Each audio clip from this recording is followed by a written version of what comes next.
Hello guys, मेरा नाम मानसी है और आप सबका मैं स्वागत करती हूँ हिस्ट्री मंच के ऊपर। तो आज हम हिस्ट्री में जिस टॉपिक के बारे में पढ़ने वाले हैं वो एक पर्सनालिटी के बारे में है। अब आप में से कई लोगों में कुछ ऐसे लोग होंगे जो कि कुछ हिस्ट्री की पर्सनालिटी के बारे में जानते होंगे, या तो उन्होंने उनके बारे में पढ़ा होगा या मूवीज़ देखी होंगी। जैसे अगर हम बात करें, आप में से कई लोगों ने अलाउद्दीन खिलजी के बारे में सुना होगा, जो कि पद्मावत में आपने उन्हें देखा होगा। आप में से कई लोगों ने मोहम्मद गोरी के बारे में सुना होगा, जिसको आप सब ने सम्राट पृथ्वीराज मूवी के अंदर देखा होगा। अब मुझे जल्दी से आप लोग ये बताइए कि किसने पद्मावत और किसने सम्राट पृथ्वीराज चौहान देखी है, जल्दी।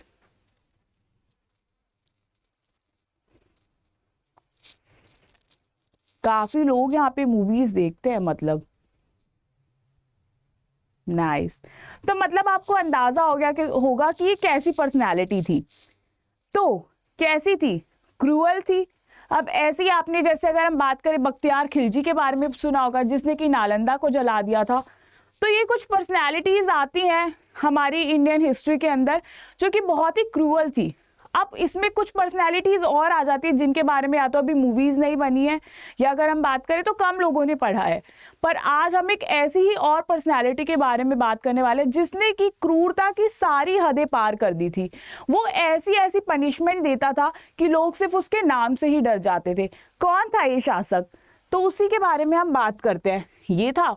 अब ये कौन है? अब कोई ये मत सोचना कि ये कोई हॉलीवुड का किंग है। हम यहाँ पे इंडियन किंग की ही बात करने वाले हैं। तो हम जिसके बारे में बात करेंगे उससे पहले हमें थोड़ा सा देखना पड़ेगा वो कितना क्रूअल था।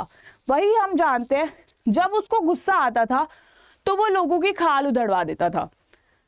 उसको गुस्सा आता था, वो उसे काट देता था, जिंदा इंसान की वो खालों को उधड़वा देता था। इसी के साथ वो और क्या करता था, जब उसको गुस्सा आता था, जो भी उसके खिलाफ रिबेल करता था, विद्रोह करता था, वो उन लोगों को या तो जिंदा जला देता था या उन लोगों को अपनी तलवार से उसी टाइम खत्म कर देता था। और क्या करता था वो? अब आपने मुगल्स के टाइम पे सुना होगा, अगर किसी ने नहीं सुना तो मैं बता देती हूँ। मुगल्स क्या करते थे, जब भी उन्हें किसी को पनिशमेंट देनी होती थी वो जिंदा इंसान को हाथी के नीचे कुचलवा देते थे। पर ये ऐसा नहीं करता था। ये क्या करता था, जब भी इसको किसी को पनिशमेंट देनी होती थी, पहले तो ये इसे फांसी देता था। फांसी देने के बाद ये उसके शव को उसके घर के बाहर ले जाके उसकी फैमिली को दिखाता था, ताकि उसकी फैमिली डरे और जो समाज में रहने वाले लोग हैं वो दोबारा कोई विद्रोह या रिबेल करने की बिल्कुल भी कोशिश ना कर पाए। तो इतनी क्रूएलिटी की इसने सारी हद पार कर दी थी। अब ये था कौन? जब ये इतना क्रूर था तो हमें इसका नाम जानना भी जरूरी है। तो आज हम बात करेंगे गियासुद्दीन बलबन के बारे में। गियासुद्दीन बलबन ये कौन था? अगर हम बात करें दिल्ली सल्तनत के अंदर स्लेव डायनेस्टी का, ये एक रूलर था। हमें पता है कि सबसे पहले कुतुबुद्दीन ऐबक आते हैं, उसके बाद इल्तुतमिश आते हैं, फिर रजिया आती है, एंड रजिया के बाद ही यहाँ पे हमें गियासुद्दीन बलबन देखने को मिलते हैं। अब ऐसा नहीं है कि इनके बीच में कोई रूलर्स नहीं आए थे, बट ये स्लेव डायनेस्टी के कुछ प्रोमिनेंट रूलर्स के नाम हैं। अब इनमें से बलबन ही जो है सबसे खतरनाक निकल के सामने आता है। बलबन ने ऐसे ऐसी चीजें की जो कि इससे पहले वाले शासकों ने नहीं की थी। अब उसी के बारे में हम जानेंगे, पर एक स्टेटमेंट अभी हमें बहुत जरूरी है बलबन के बारे में जानना। बलबन जो है किंग बनने से पहले एक गुलाम था। तो वो किंग कैसे बना, उसके पीछे एक उसका लंबा सफर है जिसी को आज हम इस क्लास में डिस्कस करेंगे। पर जब वो खुद गुलाम था तो हम कहीं ना कहीं ऐसा सोचते हैं कि उसके मन में कहीं ना कहीं जो गुलाम है या जो लो ओरिजिन के लोग हैं उनके प्रति उसके मन में दया भावना तो होगी, पर ऐसा नहीं था। वो यहाँ पे जैसे ही शासक बनता है वो ऐसी स्टेटमेंट देता है। अगर मैं उसकी स्टेटमेंट की बात करूँ तो वो कहता है कि मैं जब भी किसी निम्न दर्जे के या लो ओरिजिन के इंसान को देखता हूँ तो मेरी आंखें जल उठती है। मेरा मन करता है मैं अपनी तलवार निकालूं और उसका उसी टाइम गला काट दूं।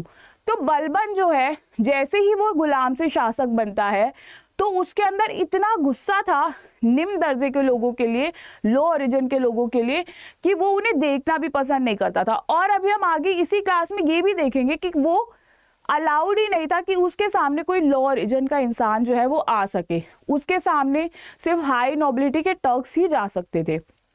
तो इस तरीके से पर्सनैलिटी थी बलबन की।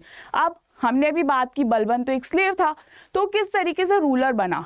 तो अभी हम यही देखेंगे, बलबन जो है मंगोलों ने बलबन को पकड़ लिया था। जब मंगोल्स ने बलबन को पकड़ा तो उसे मार्केट में, स्लेव मार्केट के अंदर उसे बेच दिया गया। ऐसे ही लोगों ने उसको खरीदा और इन दी एंड इल्तुतमिश उसे खरीदता है, और जब इल्तुतमिश उसे खरीद लेता है तो वो टाइम के साथ प्रमोशन लेता है और वो वहाँ पे 40 का पार्ट बन जाता है। जैसे कि हम देखेंगे यहाँ पे कि इल्तुतमिश के टाइम पीरियड पे सबसे पहले वो स्लेव था, उसके बाद वो उसका पर्सनल अटेंडेंट बनता है और इन दी एंड वो 40 का पार्ट बन जाता है। अब रजिया और बहरम शाह के टाइम पीरियड पे, जो कि नेक्स्ट रूलर थे इल्तुतमिश के बाद, उस टाइम पे क्या होता है, वो वहाँ पे लॉर्ड ऑफ रॉयल स्टेबल बन जाता है, यानी वो यहाँ पे घोड़ों वगैरह को संभालने का काम करता है। देन हम देखते हैं बलबन का राइज किस टाइम पीरियड पे होता है, तो नसीरुद्दीन महमूद। अब रजिया के बाद एक प्रोमिनेंट रूलर बन के आते हैं नसीरुद्दीन महमूद। अगर देखा जाए इसके टाइम पीरियड पे हम देखते हैं बलबन का राइज होना स्टार्ट हो जाता है। कैसे होता है उसका राइज, उसके पीछे भी एक बहुत ही इंटरेस्टिंग स्टोरी है। होता क्या है कि हमें पता है कि जब रजिया की डेथ हुई तो उसके बाद सक्सेशन वॉर जो है स्टार्ट हो गया था। उसी टाइम पीरियड पे बलबन जो है नसीरुद्दीन महमूद की हेल्प करते हैं उसे किंग बनाने के लिए। वो कहते हैं भाई मैं तुम्हें किंग बनाऊंगा। अब उसने हेल्प की है, कहीं ना कहीं किंग उसको फेवर भी करेगा। तो यहाँ पे होता क्या है, नसीरुद्दीन महमूद जो है उसे यहाँ पे वजीर बना देता है। और विद द टाइम बलबन बहुत चालू था, उसको पता था अब मुझे और भी आगे जाना है, तो वो यहाँ पे क्या करता है, अपनी बेटी की शादी नसीरुद्दीन महमूद के साथ करा देता है। अब जैसे ही उसने अपनी बेटी की शादी वहाँ पे करा दी तो यहाँ पे नसीरुद्दीन महमूद उसे सबसे बड़ी पोस्ट, जो कि किंग के सबसे क्लोज होती थी, उसे नायब मामलिकत बना देता है। नायब मामलिकत बनने के बाद बलबन जो है सबसे बड़ी पोजीशन पे पहुंच जाता है। किंग से नीचे था, बट देखा जाए और जितनी भी नॉबिलिटी है उसके अंदर वो सबसे बड़ी पोजीशन आती थी। अब इसके बाद क्या होता है, यहाँ पे तो बलबन की बल्ले बल्ले हो चुकी है, पर अभी बलबन को और भी आगे जाना था। पर यहाँ पे अभी हमने एक बात की थी कि जो बलबन है वो 40 का पार्ट था। अब बलबन जब 40 का पार्ट है, 40 के अंदर सब लोग वहाँ पे इक्वल है। अब यहाँ पे चीज़ क्या आती है, क्योंकि सब एक ही इक्वल थे, अब अगर उनमें से एक इंसान अलग से निकल के आगे जाया जा रहा है, प्रमोशन पे प्रमोशन उसे मिल रहा है, तो जेलेसी फैक्टर तो आएगा ही। यहीं पे ही 40 जो है बलबन से बहुत ज़्यादा जेलस हो जाती है। अब जेलेसी उनको इतनी होती है कि वो ट्राई करने लग जाते हैं कि हमें बलबन को है कैसे ना कैसे उसे नायब मामलिकत की पोजीशन से हटाना है। तो यहाँ पे जो है कॉन्स्पिरेसी स्टार्ट हो जाती है, क्योंकि बलबन का राइज हो रहा था, 40 को ये बात पसंद नहीं आ रही थी, और यहाँ पे जो जेलिसी फैक्टर है वो यहाँ पे निकल के सामने आता है, और यही जो है बलबन को इस पोस्ट से हटा के दिखाते हैं। अब होता क्या है, राइज ऑफ बलबन की बात हम करेंगे कि बलबन का एक्चुअल में किंग बनने का राइज कैसे। अभी हमने देखा कि उसको इस पोजीशन से हटा दिया जाएगा, अभी हम देखेंगे कि उसको इस पोजीशन से हटाया कैसे जाएगा। पर यहीं से जब उसे इस पोजीशन से हटाया गया, वहीं से ही बलबन का राइज होना स्टार्ट हो जाता है। होता क्या है यहाँ पे कि उलूग खान, एक चीज़ हमें समझनी होगी, बलबन का दूसरा नाम उलूग खान भी था। तो जो उलूग खान है या जो बलबन है, होता क्या है, वो यहाँ पे नसीरुद्दीन महमूद की हेल्प करते हैं उसे किंग बनाने के लिए। वो किंग बन जाता है और फिर वो उसे वजीर बना देता है, फिर नायब मामलिकत बना लेता है। पर 40 की कॉन्स्पिरेसी से उसे उस पोजीशन से हटा दिया जाता है। अब उसकी जगह किसे लेके आया जाएगा। अब बलबन को कहीं ना कहीं एक सेल्फ रिस्पेक्ट जैसी चीज़ होती है। अगर बलबन को एक हाई नोबल से, हाई टक नोबल से रिप्लेस किया जाता, तो बलबन के मन में ऐसा होता कि चलो ओके ठीक है भाई, मुझे मेरे ही लेवल के किसी इंसान से रिप्लेस किया गया है। पर जिस टाइम पे दिल्ली सल्तनत की हम बात करते हैं, उस टाइम पे इंडियन मुस्लिम जो होते हैं उनकी कोई रिस्पेक्ट नहीं होती थी, उन्हें नीचा ही माना जाता था। तो बलबन को रिप्लेस किया जाता है उस टाइम पे इमाउद्दीन रेहान के द्वारा, और वो एक इंडियन मुस्लिम था। तो बलबन को कहीं ना कहीं उसको सेल्फ रिस्पेक्ट तो थी, उसको उस पर चोट लगती है। वो कहता है मुझे इससे जो है रिप्लेस किया गया, तो उसके मन में आता है। पर जो बलबन है वो बहुत तेज था, वो जो है बहुत आगे का उस टाइम पे सोच रहा था। उसने अपने मन में प्लान भी बनाया हुआ था, वो उनकी बातें मानता है और वो चुपचाप वहाँ से हट जाता है। वो कोई रेजिस्ट भी नहीं करता इस टाइम पीरियड पे, अगर उसे हटाया जाता है तो वो हट जाता है। पर वो हट तो गया, पर उसका प्लान भी था क्या। अब वो यहाँ पे क्या करता है, वो सोचता है कि मुझे इस सारी पॉलिटिक्स से बाहर निकलना है, मुझे अपनी एक पहचान बनानी है, मैं खुद बहुत स्ट्रांग रूलर हूँ, मुझे एक स्ट्रांग रूलर बन के दिखाना है। और वो यहीं पे ऐसा ही करता है। इस टाइम पीरियड के बीच में बलबन जैसे ही उस पोजीशन से रिप्लेस किया जाता है वो 1.5 साल के लिए बिल्कुल अंडरग्राउंड हो जाता है। किसी को नहीं पता था बलबन कहाँ गया, बलबन क्या कर रहा है, वो अंडरग्राउंड हो जाता है। पर अंडरग्राउंड होके कुछ तो एक्टिविटी चल रही होगी और वही उस टाइम पे वो कर रहा होता है। वो इस टाइम पे यहाँ क्या कर रहा होता है, वो खुद को बहुत स्ट्रांग बना रहा होता है। स्ट्रांग कैसे, वो यहाँ पे अपना खुद का एक ग्रुप बना लेता है जिस ग्रुप का नाम था बलबनी। वो उसके प्रति लॉयल थे, वो एक ऐसा ग्रुप बनाता है। इसी के साथ वो यहाँ पे क्या करता है, मिलिट्री डिमॉन्स्ट्रेशन स्टार्ट कर देता है। मतलब पूरे के पूरे सोसाइटी या जो भी एम्पायर है उसमें दिखाना स्टार्ट कर देता है कि मैं एज ए रूलर तो नहीं, बट मैं एज ए रूलर अगर हम देखें उसी की तरह जो है बहुत स्ट्रांग हूँ। तो वो यहाँ पे खुद को स्ट्रांग दिखा, अब जो किंग है वो सोच रहा है भाई किंग तो मैं हूँ, स्ट्रांग ये दिख रहा है, तो किंग के मन में यहाँ पे ये बातें आने लग जाती है। अब इसी टाइम पीरियड पे सबसे बड़ी बात क्या होती है, बलबन यहाँ पे सबसे बड़ा मूव लेता है। वो मूव क्या था, जिस टाइम पे दिल्ली सल्तनत चल रहा था उसी टाइम पीरियड पे चंगेज खां का भी टाइम पीरियड था। उसी टाइम पे मंगोल्स के अटैक इंडिया पे होने का खतरा रहता था। अब यहीं पे ही बलबन क्या करता है, वो मंगोल्स के साथ कांटेक्ट बना लेता है। जैसे ही वो कांटेक्ट स्टैब्लिश करता है, नसीरुद्दीन महमूद सोचता है अरे भाई ये मैं किंग हूँ, मैं अभी तक उनके साथ नेगोशिएशन कर नहीं पाया और ये देखो उन्होंने यहाँ से तो वो दोस्ती कर रहे हैं। और वो समझ जाते हैं इस टाइम पे नसीरुद्दीन महमूद कि बलबन की कुछ ना कुछ तो इम्पोर्टेंस जो है वो है। अगर मैं इसको अपने यहाँ से प्रशासन से निकाल रहा हूँ ना तो यहाँ पे पागल मैं हूँ, मैं बेवकूफ़ी कर रहा हूँ यहाँ पे। तो वो यहाँ पे बलबन को दोबारा कहता है कि भाई तुम आओ, मुझसे जो भी गलती हो गई मेरे को माफ़ करो, आके तुम बैठो अपनी पोजीशन लो। अब जैसे ही ये बात बोल दी, बलबन को तो पता था कि उसे दोबारा आना ही है, यही उसका प्लान भी था। अब यहाँ पे बलबन करता क्या है कि इस बार जब वो आता है तो पहले वो नॉर्मली जब उस पोजीशन पे आया था तो कहीं ना कहीं मिन्नतें करके आया हो या मेहनत करके आया था। इस बार जब वो पोजीशन पे आया तो उसके अंदर एक अलग ही एटीट्यूड था, पूरा स्वैग था उसमें कि भाई मुझे यहाँ पे दोबारा बुलाया है, मैंने अपनी पर्सनैलिटी ऐसी बना ली कि वो मुझे दोबारा यहाँ पे बुला रहे हैं। जब वो आता है सबसे बड़ी चीज़ वो यहाँ पे आके क्या करता है, यहाँ पे एक वो रॉयल साइन ले लेता है। रॉयल साइन क्या होता है, एक अम्ब्रेला या छत्तर होता है जो कि सिर्फ किंग के सर के ऊपर होता था, या किंग जो है जब बैठता था सीट के ऊपर, जब वो बैठता था तो उसके ऊपर एक छत्तर लगा होता था।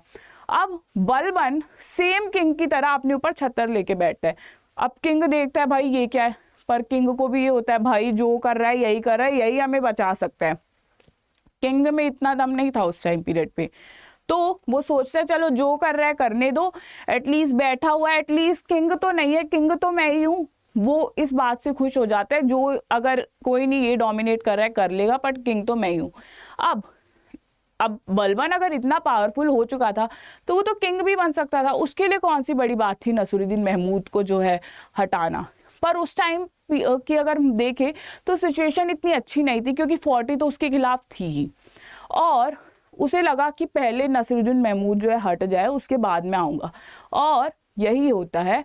होता क्या है यहाँ पे, नसीरुद्दीन महमूद जो है उसकी डेथ हो जाती है 1265 के अंदर।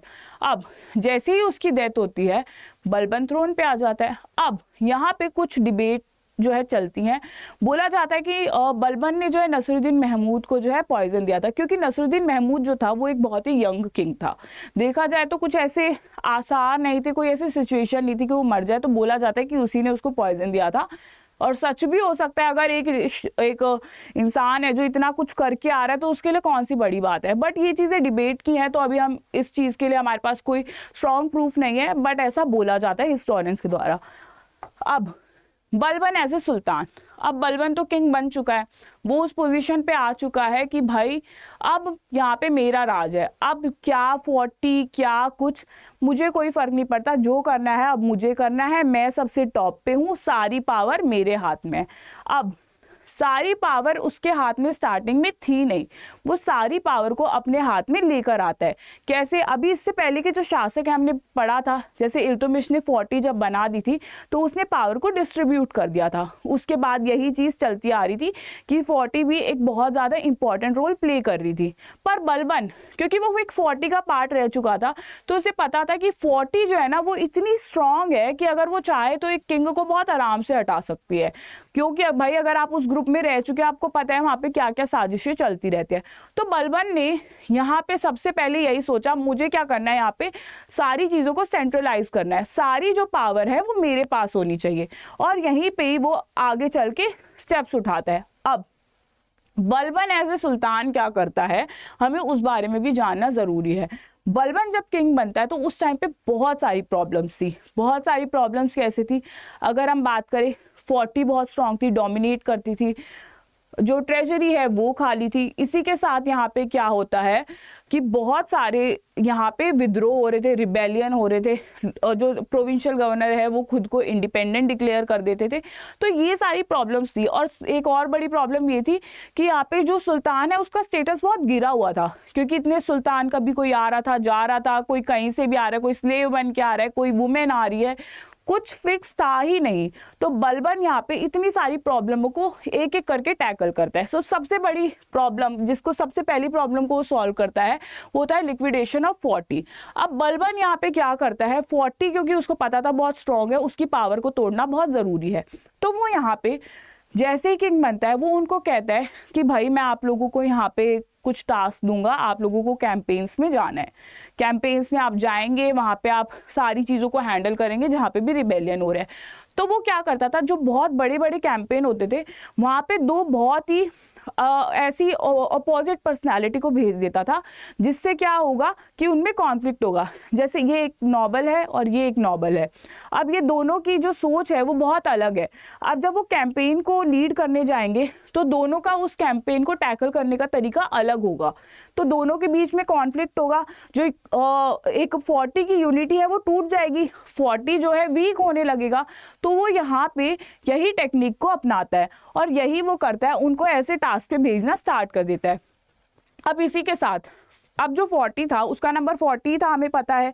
अब वो जो 40 लोग थे वो बहुत डोमिनेट करते थे। अब बलबन सोचता था कि मुझे जो है इनकी पावर को और भी ज़्यादा कम करना है। वो कैसे हो सकता है, वो कम ऐसे हो सकता है अगर मैं उसके अंदर और लोग ऐड कर दूंगा तो पावर और भी डिस्ट्रीब्यूट हो जाएगी। जैसे ही पावर और भी डिस्ट्रीब्यूट होगी तो 40 लोग जो इतनी ज़्यादा पावर अपने हाथ में लेके बैठे हैं तो पावर अपने आप ही कम होती चली जाएगी, बैलेंस हो जाएगी चीज़ें।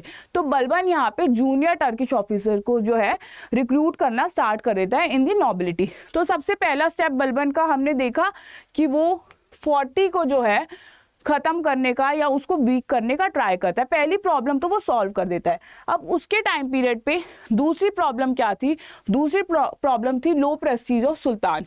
अब जैसे कि हमने बात की थी कि सबसे पहले कुतुबुद्दीन ऐबक आए, वो तो खुद ही स्लेव था गोरी का, बट उसके बाद उसी की फैमिली से ही इल्तुतमिश आता है, इल्तुतमिश की फैमिली से रजिया आती है। बट रजिया क्या थी, वुमेन थी, तो कुछ डिफाइन तो था नहीं ना कि भाई अब उसका बेटा आएगा।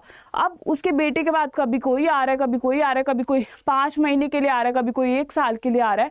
तो इतने जब किंग बदले तो जो वहाँ पे सोसाइटी है उसकी नज़र में जो किंग है उसका स्टेटस बहुत गिर गया, क्योंकि अब आप एक सुल्तान हो, आप एक किंग हो, तो किंग के लिए कुछ चीज़ें फिक्स होती है कि ये किंग है, ये इसी फैमिली से आएगा, इसी का सक्सेसर आएगा, या फिर सिर्फ मेल आएगा, या फिर सबसे बड़ा बेटा आएगा। बट यहाँ पे कुछ फिक्स था ही नहीं। तो वो यहाँ पे क्या करता है, सबसे पहली बात वो यहाँ पे ये कहता है कि अब जो भी सुल्तान बनेगा वो रॉयल फैमिली से ही बनेगा, कि नेक्स्ट सुल्तान जो भी आएगा वो रॉयल फैमिली से ही आएगा। सेकंड चीज़ वो यहाँ पे क्या बोलता है, खुद को मतलब एक किंग को डिवाइन ओरिजिन बताता है। वो कहता है कि किंग कोई नॉर्मल इंसान नहीं होता, जो भी किंग होगा वो एक डिवाइन ओरिजिन होगा। और वो यहाँ पे खुद को किससे कंपेयर करता है, ईरानियन किंग, एक मिथिकल ईरानियन किंग है अफरासियाब, वो खुद को उससे कंपेयर करता है।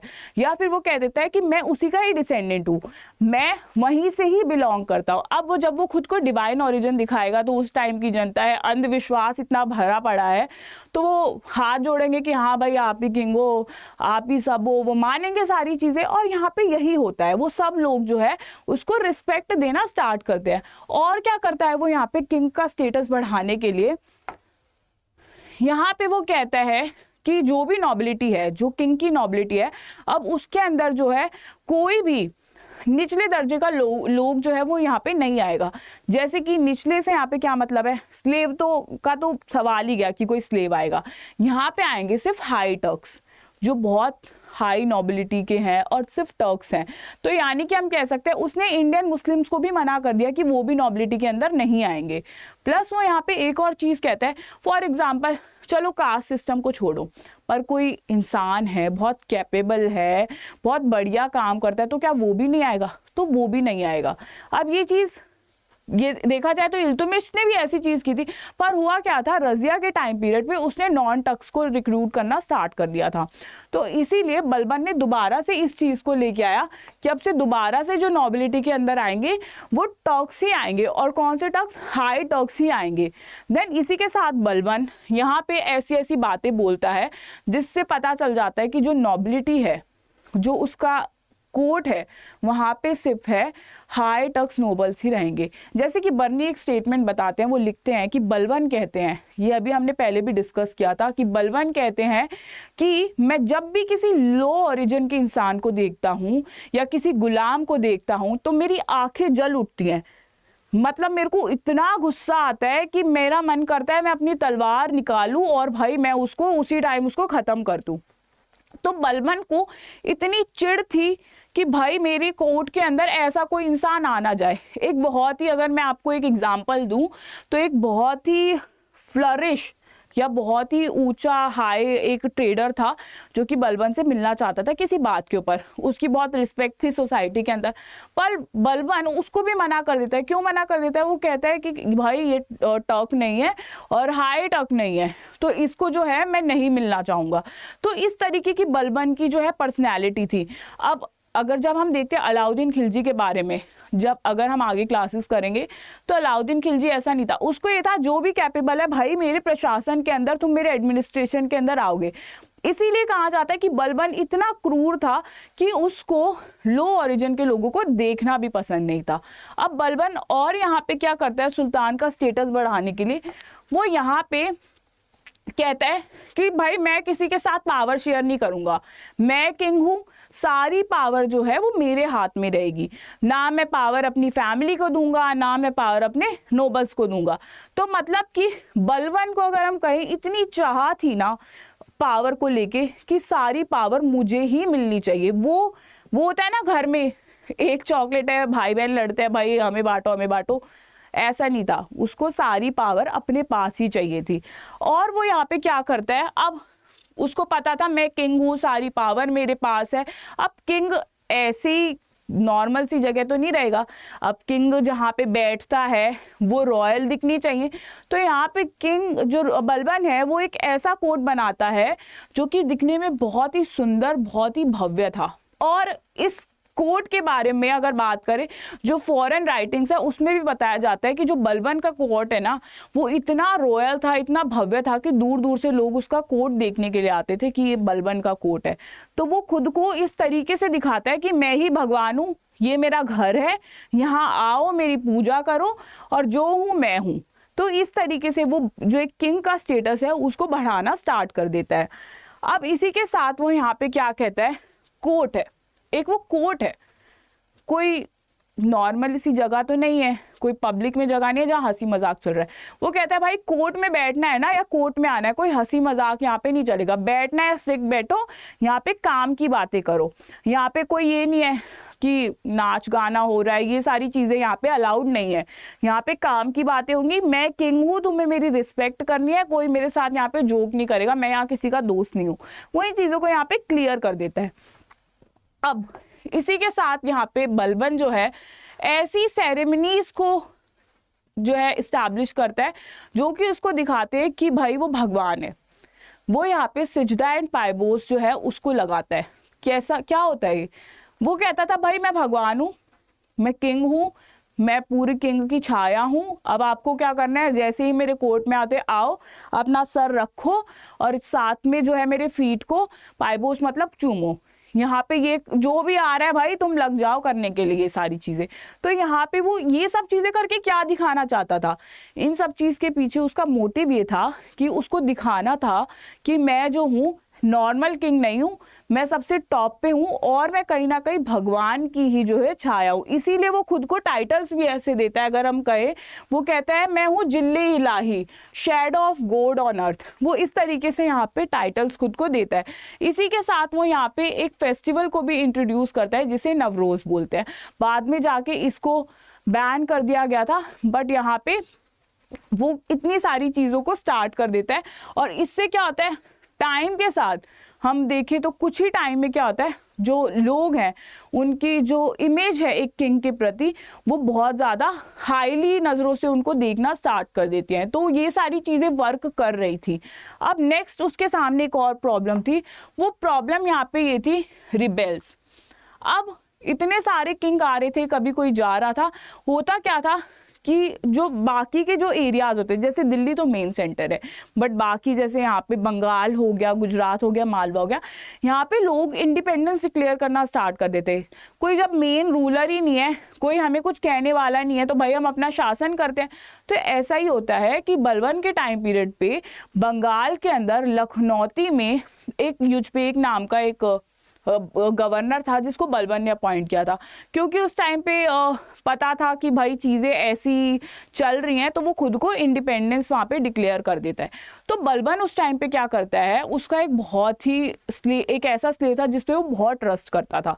बलबन उसे कहता है भाई तुम जाओ, युजबेक को हराओ और वहाँ पे जाके तुम सारी सिचुएशन को संभालो। तुगरिल जाता है, वहाँ पे उसको हरा देता है और वहाँ पे वो गवर्नर की तरह काम करता है। पर यहाँ पे एक प्रॉब्लम थी। वो प्रॉब्लम क्या थी, वो आज अगर आप इस क्लास में समझ लेंगे तो आगे भी आपको समझ आ जाएगा। होता क्या था कि बंगाल में जो भी जाता था ना, वो हमेशा इंडिपेंडेंस डिक्लेयर कर देता था। और ये चीज़ जो है आप मुगलों तक भी देखेंगे, उसके बाद भी देखते रहेंगे, लेटर मुगल्स के टाइम पे भी आप देखते रहेंगे। क्यों होता था ये? अब जैसे कि अगर मैं आप लोगों को बात करूँ, वेट, जैसे यहाँ पे ये इंडिया है, ये दिल्ली है और ये बंगाल है। यहाँ पे जो डिस्टेंस था, इस यहाँ का जो डिस्टेंस था वो बहुत दूर होता था। तो यहाँ पे हमेशा यही होता था कि जो भी रूलर कह देता था कि भाई आप वहाँ पे गवर्नर हैं, वो इस डिस्टेंस का फ़ायदा उठाता था और वो हमेशा खुद को जाके इंडिपेंडेंस डिक्लेयर कर देता था। और ये आगे भी चलता जाएगा। मुगल्स भी जब हम पढ़ेंगे तो मुगल्स में भी यही चीज़ें चलती जाएंगी। जब तुगरिल ऐसा करता है, वो वहाँ जाके इंडिपेंडेंस डिक्लेयर कर देता है, वो खुद के अपने कॉइन्स वहाँ पे इशू करा देता है। एक चीज़ हमें समझनी होगी कि जब भी आप इस्लाम के अंदर आप किंग बनते हैं, तो अगर आप इंडिपेंडेंस डिक्लेयर कर रहे हैं, उसके लिए आपको कॉइन्स इशू कराने पड़ेंगे। उसके लिए आपको वहाँ पे खुद का खुतबा पढ़वाना पड़ेगा। खुतबा मतलब क्या होता है? Friday prayer. उसमें आपका नाम आएगा तो आप एज ए इंडिपेंडेंट रूलर की तरह दिखना स्टार्ट हो जाओगे। अब होता क्या है, इस चीज़ को ठीक करने के लिए बलबन यहाँ पे क्या करते हैं, बलबन कहते हैं कि भाई मेरा इतना ट्रस्ट में उस स्लेव पे करता था और उसने ऐसा काम किया, तो वो यहाँ पे दो लोगों को भेजता है। अमीन खान को वहाँ पे भेजता है और उसके बाद वो बहादुर खान को कहता है भाई तुम दोनों वहाँ पे जाओ और उसको सबक सिखाओ। पर होता क्या है, वो दोनों जाते हैं, बट तुगरिल जो है उसको हरा देता है और वो हार जाता है। वहाँ पे ये दोनों हार जाते हैं। उसके बाद बलबन कहता है भाई वो अब सिचुएशन जो है आउट ऑफ कंट्रोल हो चुकी है, अब मुझे ही वहाँ जाना है, मुझे उसे सबक सिखाना है। और वो ऐसे करता है, वो अपने सबसे बड़े बेटे बुगरा खान के साथ लखनौती में जाता है और वो तुगरिल को हरा देता है और जो उसका सबसे बड़ा बेटा बुगरा खान था उसको वहाँ का गवर्नर अपॉइंट कर देता है। अब ये चीज़ तो जो रिबेल्स हो रहे थे उस टाइम पे बंगाल में, इस सिचुएशन को तो बलबन ने सॉल्व कर दिया। अब और भी प्रॉब्लम्स थी। अब और क्या प्रॉब्लम्स आ रही थी उस टाइम पे? Relation with the Mongols. अब होता क्या है, यहाँ पे हमने बात की थी कि जो बलबन है उसने मंगोल्स के साथ बहुत अच्छे रिलेशंस बना लिए थे। जैसे अगर मैं बात करूं हलाकू की, तो बलबन ने हलाकू के साथ बहुत अच्छा रिलेशन बनाया था। पर जब हम देखते हैं वो रिलेशन कब तक बना रहा, जब तक बलबन किंग नहीं बना था, नसीरुद्दीन महमूद के टाइम पीरियड तक। पर होता क्या है, जब नसीरुद्दीन महमूद की डेथ हो जाती है तो बलबन किंग बन जाता है। पर जब बलबन किंग बनता है उससे पहले हलाकू की डेथ हो जाती है। तो मतलब जो गुडविल वाले रिलेशन थे उनके, अब उनकी एंडिंग हो जाती है और यहाँ पे जो है रिवॉल्ट होना या फिर अटैक होना स्टार्ट हो जाता है। यहाँ पे इस टाइम के लिए बलबन क्या करता है, वो यहाँ पे जो कमांड है अगर बात करें हम इंडिया के नॉर्थ वेस्ट की, तो उसकी कमांड अपने कज़न शेर खान को दे देता है। वो बोल देता है भाई ये वाला एरिया तुम संभालो, जो भी अटैक होते हैं तुम वहाँ पे संभालना, देखना, उनको रोकना। अब बलबन इस सिचुएशन से डील कर लेता है जो ये वाली मंगोल्स वाली प्रॉब्लम थी। पर इसके लिए भी मैं आपको एक चीज़ बताऊँ, बाद में ये प्रॉब्लम फिर से आती है। इसी प्रॉब्लम की वजह से एक बहुत ही ऐसा हादसा होता है आगे जाके जो कि बलबन की मृत्यु का कारण बनता है। होता क्या है, बलबन ने यहाँ पे भेज तो दिया शेर खान को कि भाई तुम जाओ और वहाँ पे जो है उस एरिया को संभालो। अब शेर खान बहुत अच्छे से मंगोल्स के अटैक को टैकल करता है। अब यहाँ पे शेर खान को जो है पॉपुलैरिटी मिलने लग जाती है। अब बलबन की जो आदत थी, आदत से वो मजबूर था कि भाई मैं जो है अपनी पावर किसी को नहीं शेयर कर सकता, मैं ही पॉपुलर हूँ, मैं ही सबसे ऊपर हूँ, किसी और को भाई थोड़ा सा भी वो फेम मिलेगा ना मैं छीन लूँगा उससे। तो इसीलिए वो थोड़ा जेलस हो जाता है और यहाँ पे वो जो है शेर खान का यहाँ पे मर्डर भी कर देता है। अब पॉइजन दे देता है वो यहाँ पे 1270 के अंदर। अब उसको तो मार दिया। अब बलबन को रियलाइज हुआ भाई वो तो मर गया, अब मैं क्या करूं, मंगोल्स से कैसे बचूं।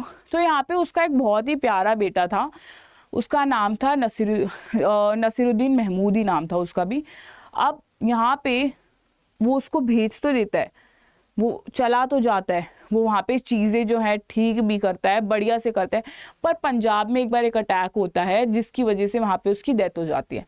जब उसकी वहाँ पे डेथ हो जाती है तो बलबन का वो बहुत ही प्यारा बेटा था, उसका सदमा वो बर्दाश्त नहीं कर पाता। बलबन जो कि ऐसा रूलर जो शायद कभी रोया ना हो, शायद उसको कभी एक आंसू ना आया हो, जब उसको उसकी पोजीशन से भी हटाया, जब भी उसके फेस के एक्सप्रेशन ना बदले हों कि भाई मेरे को हटा दिया, मैं क्या करूं, मैं कहाँ जाऊं, वो उस टाइम पे इतना टूट जाता है। और हम देखते हैं 1 साल बाद ही उसकी भी जो है मृत्यु हो जाती है।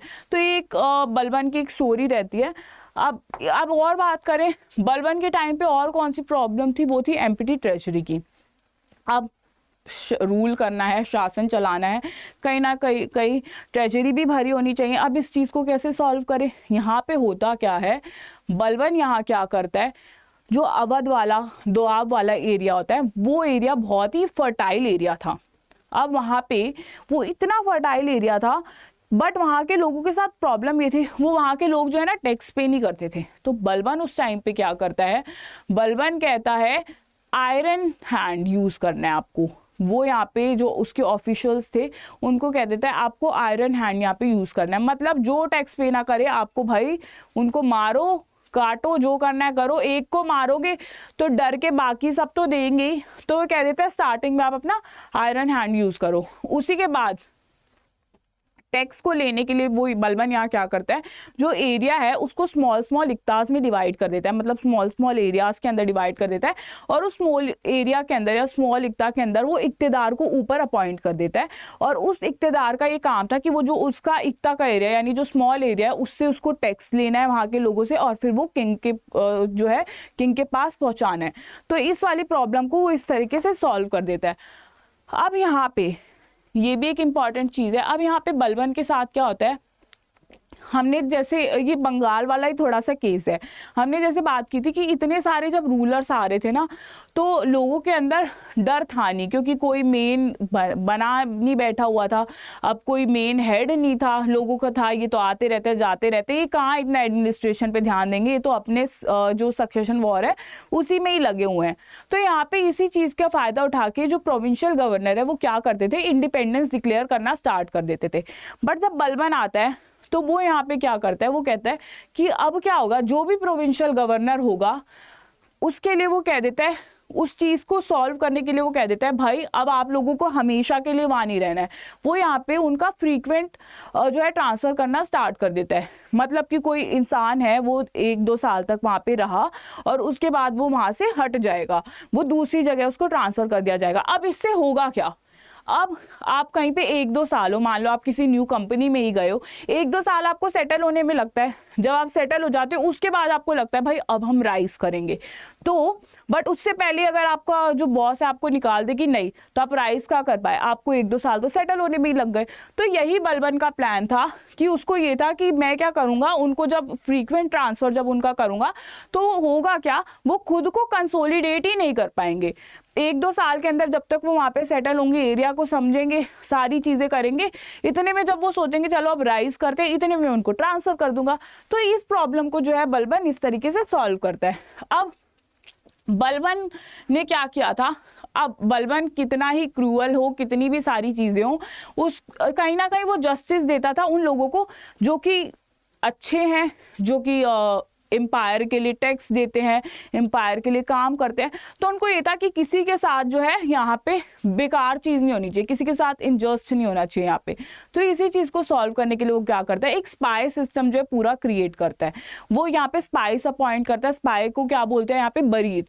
तो बरीद को यहाँ पे वो अपॉइंट करता है और बरीद को वो यहाँ पे ऑर्डर देता है कि आपको क्या करना है, जितना भी आपको जो एरिया दिया गया है वहाँ पे आपको देखना है भाई वहाँ का जो गवर्नर है वो कुछ ऐसा इनजस्टिस तो नहीं कर रहा किसी लोगों के साथ, वो कुछ यहाँ पे उन लोगों को तंग तो नहीं कर रहा है। तो यहाँ पे उनको अपॉइंट कर दिया जाता है। अब यहाँ पे क्या होता है, विद द टाइम स्पाई जाते हैं और धीरे धीरे सारी इंफॉर्मेशंस देते हैं, और उसके बाद अगर किंग को पता चलता है कि किसी गवर्नर ने लोगों के साथ बेकार चीज़ की है या उनको बहुत ही प्रताड़ित किया है, तो वो यहाँ पे उन लोगों को सज़ा देता है।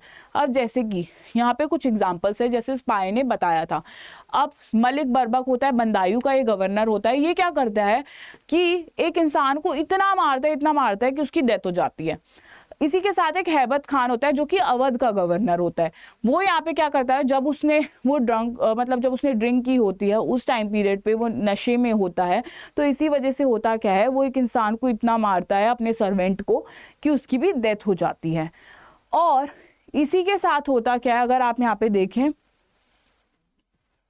शेर खान सुंगर जितना हमने देखा था, ये कौन था, ये बेसिकली इसने कुछ ऐसा किया नहीं था, ये बेसिकली इसने पॉपुलैरिटी ले ली थी। एक तो हमने अभी बात की थी शेर खान के बारे में कि मंगोल्स के जब वो अटैक को ठीक कर रहा था तो इसने पॉपुलैरिटी ले ली थी। प्लस हुआ क्या था, जब एक बार बलबन की जब सेरेमनी हो रही थी तो बलबन ने सबको बुलाया था, बट ये आया नहीं था। इसने कहा था भाई मैं बिजी हूँ, मैं नहीं आ पाया। तो बलबन को लगा भाई मैं तुमको बुला रहा हूँ, तुम अपने काम वाम छोड़ के आओ, तुम क्या काम वहाँ पे अपना लेके बैठो, मुझसे इंपॉर्टेंट काम हो सकता है कोई। तो बलबन को ये चीज़ पसंद नहीं आई, और बाकी मंगोल वाला रीज़न तो था। तो इन तीनों को जो है बलबन ने काफ़ी ज़्यादा पनिशमेंट दी थी, और इसी तरीके से जब वो इनको पनिशमेंट देता था तो जो बाकी के गवर्नर होते थे, प्रोविंशियल गवर्नर होते थे, उनको भी पता चल जाता था कि भाई हमें आगे से ऐसी कोई चीज़ नहीं करनी कि भाई हमें भी जो है सज़ा मिल जाए, हमें भी पनिशमेंट मिल जाए। अब इसी के साथ होता क्या है, मलिक बर्बर। तो मलिक बर्बर के बारे में जब हमने बात करते हैं तो उसका एक स्पाई था। स्टार्टिंग में हुआ क्या था, उसके बारे में उस एक स्पाई ने बताया नहीं था कि इसने ऐसे ऐसे किया है। उसको लगा कि भाई मैं ऐसे किसी की चुगली कर दूंगा या बता दूंगा तो बाद में बलबन तो चलो उसको पनिश कर देगा, पर वो मुझे छोड़ेगा, तो उसने बताया नहीं था। तो बलबन ने स्पाई को भी डराने के लिए यहाँ पे क्या किया, बलबन ने उसे मार दिया और उसे यहाँ पे बंदायूं की गेट के ऊपर टांग दिया। बाकी के सारे स्पाई यानी बरीद को दिखाने के लिए कि अगर तुमने मुझे सही इंफॉर्मेशन नहीं दी तो तुम्हारा हाल ही यही होगा। और इससे क्या होता है ना, जो लॉ एंड ऑर्डर होता है वो बहुत बढ़िया हो जाता है, क्योंकि अब स्पाई जो है, जो बरीद है, वो अब ऐसा एक भी चांस नहीं छोड़ेगा। अब गवर्नर ही हो, बेशक वो उसी के एरिया में रहता हो, पर वो बताएगा क्योंकि भाई उसे अपनी जान प्यारी है। तो यहाँ पे इस तरीके से बलबन जो है अपनी पोजीशन को स्ट्रॉन्ग करता है। और इन द एंड हमें पता ही है कि फिर उसकी डेथ कैसे होती है जब उसका बेटा मर जाता है। तो बट बाकी टाइम स्टार्टिंग में वो सारी प्रॉब्लम सोल्व करके जो है उसका जो एक रूल है वो बढ़िया से चलता है। अब एक चीज़ हमें यहाँ पे ये समझनी होगी, एक पॉइंट हमारा रहता है, बलबन ने क्या किया, जो लॉ एंड ऑर्डर है उसको भी ठीक किया।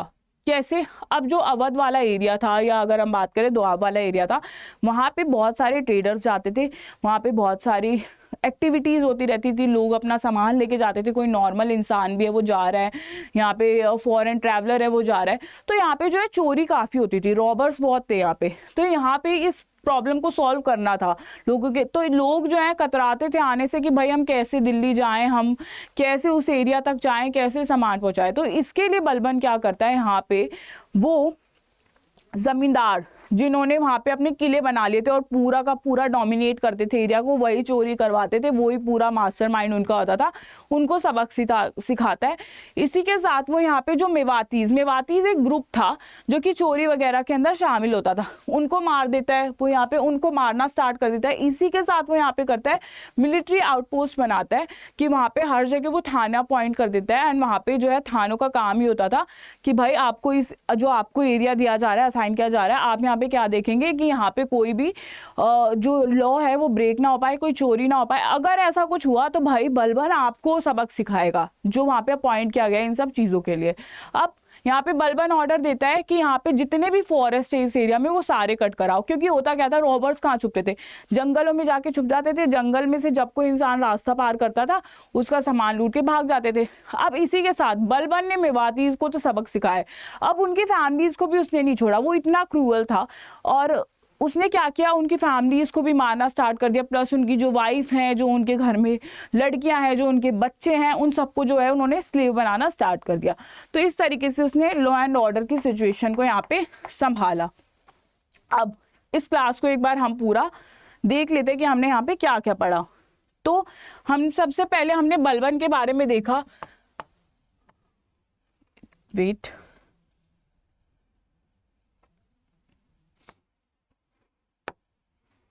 बलबन के बारे में हम यहाँ पे क्या देखते हैं कि बलबन ने राइज कैसे किया। यहाँ पे बलबन के राइज के बारे में हमने पढ़ा, वो स्लेव था, उसके बाद किस तरीके से प्रमोशन उसको मिला।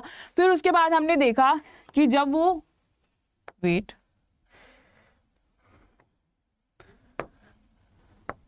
जब वो यहाँ पे सुल्तान बनता है, तो सुल्तान बनने के बाद उसके सामने यहाँ पे काफ़ी सारी प्रॉब्लम्स थी। तो इसको उसने किस तरीके से डील किया, प्रॉब्लम कैसी थी यहाँ पे अगर हम बात करें, सबसे पहले जो सुल्तान का स्टेटस को लेके हो गया, उसके बाद नोबिलिटी को लेके हो गया, यानी 40 को लेके हो गया, उसके बाद लॉ एंड ऑर्डर की प्रॉब्लम थी, और यहाँ पे क्या प्रॉब्लम थी जो हमने अभी यहाँ पे सारी बात की, मंगोल्स की प्रॉब्लम थी यहाँ पे। ये सारी यहाँ पे हमने बात की। और यहाँ पे क्या था, प्रोविंशियल गवर्नर हो गया, इन सारी चीज़ों को वो कैसे सॉल्व किया, एम्प्टी ट्रेजरी हो गया। तो ये सारी चीज़ों, ये जितनी भी प्रॉब्लम्स है यहाँ पे बलबन इनको सॉल्व करते हैं। तो आई होप आपको ये क्लास काफ़ी अच्छी लगी होगी। हमने यहाँ पे बलबन के बारे में जो एक बहुत इंपॉर्टेंट चीज़ है, क्योंकि बलबन जो है एग्जाम पर्सपेक्टिव से बहुत इंपॉर्टेंट पर्सनैलिटी है, और जितना मुझे लगता है बहुत जल्दी इसके ऊपर कोई मूवी बन सकती है, क्योंकि ये भी कहीं ना कहीं एक क्रूअल शासक जो है हमारे, उनके अंदर आता है। और आई होप आपको ये क्लास पसंद आई होगी, और हम आगे मिलते हैं हमारे नेक्स्ट टॉपिक के अंदर। Thank you so much.